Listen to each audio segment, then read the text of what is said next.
Olá! O TH Entrevista dessa semana acabou de escrever um livro, Maceió em Guerra, não é, Geraldo? Eu queria que você contasse pra gente, que Maceió em Guerra é essa? A Maceió em Guerra é que nós temos hoje não, já há bastante tempo, um crescimento vertiginoso de homicídios. E, e o governo estadual, por exemplo, ele não mente quando afirma que houve uma redução geral dos homicídios. Ele apenas omite os dados que, onde continua sendo a principal alvo do homicídio, é a faixa etária entre 0 e 29 anos. Ou seja, as crianças, os adolescentes e os jovens, esses continuam morrendo em quantidade absurda. Aí onde se caracteriza até um genocídio da população jovem, negra e moradora da periferia. De onde você tirou esses números, esses dados? Esses dados são todos da Secretaria de Segurança Pública. O fundamental dos dados, da maior parte dos dados que eu usei, são da Secretaria de Segurança Pública de Alagoas. E uma outra parte eu usei os dados do mapa da violência, que já é tem há 20 anos que o mapa da violência vem sendo publicado no Brasil, com vários recortes de mulher, de juventude, arma de fogo, cor e raça, e também do IPEA, que é o Instituto de Pesquisa Econômica do Ministério do Planejamento. Então, olhando pela sua pesquisa, Alagoas, Maceió, no caso, é uma cidade perigosa para jovens negros de periferia. Das mais perigosas do Brasil. Os jovens negros, a possibilidade de um negro morrer em Maceió é de 26 para um branco. E as causas da morte? O senhor conseguiu ter essa... Olha, as causas são as mais variadas. O que a polícia acha mais cômodo afirmar, e que é a voz corrente, é que todo homicídio que ocorre na periferia vincula rapidamente ao tráfico de drogas ou acerto de facções. E nem sempre é isso, porque antes do IML chegar, por exemplo, ou da perícia chegar ao local do homicídio, as polícias já estão afirmando que ocorreu isso aí possivelmente em função do tráfico de drogas ou do acerto de contas. E não há nenhuma pesquisa nem da polícia. E só agora a universidade tem um núcleo que o professor Emerson vem trabalhando, Emerson Nascimento, vem trabalhando, que é para identificar efetivamente as causas de cada um desses homicídios. E aí nós vamos ter, efetivamente, quais foram as motivações de tantos homicídios. Agora, acreditar a priori que os homicídios que vinham ocorrendo, sobretudo de jovens, negros e moradores da periferia, é o tráfico de drogas, é muito simples. Sempre o inquérito vai nesse caminho, né? Tráfico... Vai nesse caminho e a maior parte dos inquéritos, mais de 90%, não são concluídos. A gente estava conversando antes de começar a gravar e o senhor estava falando a questão das mortes pela polícia, né? Que tem aumentado também aqui na Aumentou cidade. vertiginosamente. De 2015 para cá, a polícia passou, e aí tem uma forma, e esses dados estão todos no site da Secretaria de Segurança, que é o antigo auto de resistência, mas agora é a morte tendo como causa a resistência, ou seja, a polícia que matou. Essas mortes, o Ministério Público Estadual tem a obrigação de identificar os autores e os motivos dessas execuções ou dessas mortes. Muitas supõe-se que sejam execuções, pela a localização dos tiros, pela forma como são assassinados os jovens, principalmente. Então, esse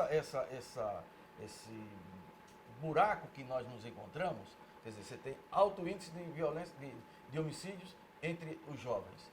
Você tem um completo desconhecimento e não querer saber a motivação dos homicídios por parte, dos homicídios onde tem policiais envolvidos, por parte do Ministério Público. É que cria todo esse ambiente favorável e ideal para os homicídios, a prática dos homicídios e, sobretudo, a confiança de quem assassina, de quem pratica o assassinato, não terá nenhuma chance, ou muito pouca chance, de ser alcançado pela polícia e ser condenado pelos homicídios que praticaram. Ou seja, você tem uma situação de total favorecimento para o assassinato.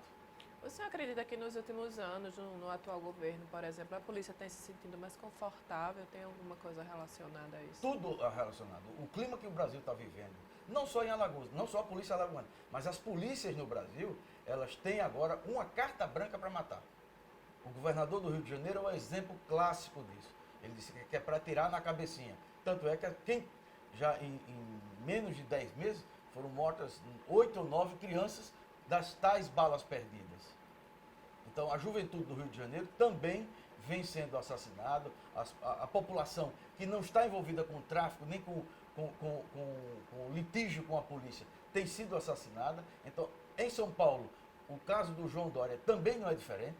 Ele aposta de que a polícia tem que matar, ele diz que o caminho é a execução. Isso ele disse antes de tomar posse, disse na posse do secretário de Segurança Pública do Estado de São Paulo. E ele então, vai há um além, clima. né? O Dória vai além, vai numa higienização também com questão de moradores Pronto, de rua. isso é uma prática do fascismo, isso é o nazismo. Né?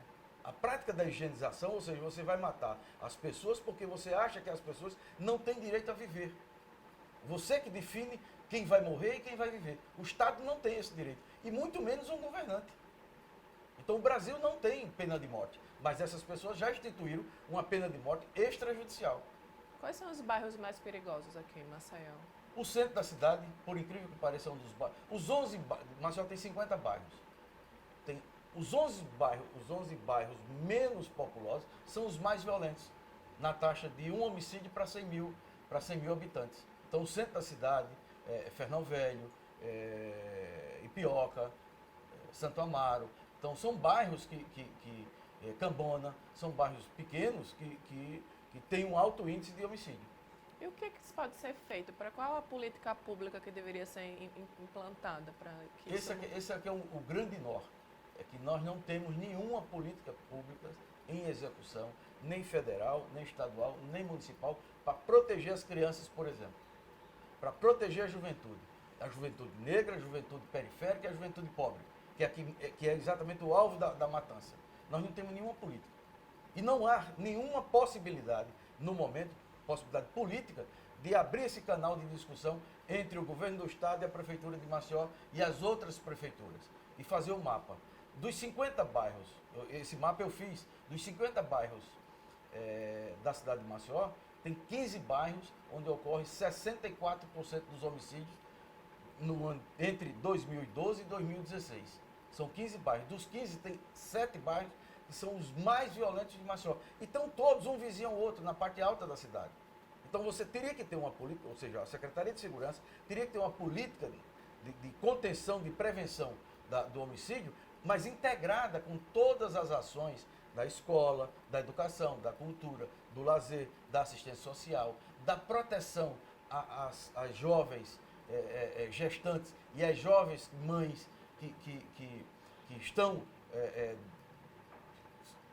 engravidando aos 13, aos 14, aos 15 anos, que não é um número desprezível em Maceió, são mais de 300 jovens, crianças na prática, adolescentes, que estão tendo filhos. E essas crianças não têm escolaridade, depois daí não passam, a grande maioria não vão para a escola, ficam cuidando das crianças em casa e não tem o que fazer. Então você tem um ambiente propício de desagregação e de vulnerabilidade dessa população para ser capturada, ser cooptada pelo tráfico, pela marginalidade de toda a natureza. Não só para o tráfico de drogas, mas para todo outro tipo de vida marginal que é oferecido. Porque o Estado não oferece nenhuma outra oportunidade, nem de creche. Maceió tem algo como 5 mil vagas de creches públicas, para uma população de mais de 80 mil crianças que precisam e deveriam estar nas creches. Então, nós temos um fosso aberto, que é muito difícil você estreitar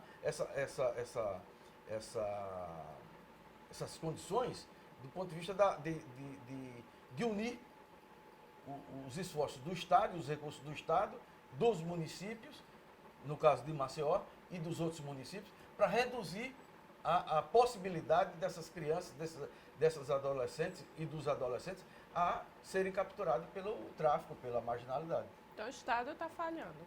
Muito, né? Muito, e não de hoje. Já vem há bastante tempo. Durante o governo Lula e o governo Dilma, as políticas públicas se efetivaram em todos os municípios do Brasil e aqui em Alagoas não foi exceção. Se pegar o portal da transparência do período do governo Lula e do período do governo Dilma, nós tínhamos políticas públicas em todas as áreas. E hoje nós não temos absolutamente nenhuma. Para não dizer que tem uma ação mais próxima e efetiva e duradoura, que trabalha com a criança e o adolescente, são os conselhos tutelares, porque são municipais e é lei. Se não fosse por obrigação de lei, nós não teríamos sequer os conselhos tutelares. Mas nos conselhos tutelares, nós precisamos ter as políticas integradas, que as crianças, as mães, vão para o conselho tutelar e depois o conselho envia essas crianças e essas mães para onde? Qual o acompanhamento, né? Qual o acompanhamento após a criança ser violentada? Qual é a assistência psicológica, médica, social que vai ter? Não tem nenhuma. Ou tem muito pouca. É pontual.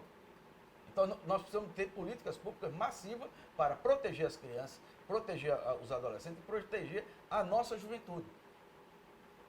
Tem mais alguma coisa que o senhor queria falar sobre o livro, sobre o tema, para a gente poder encerrar nossa entrevista?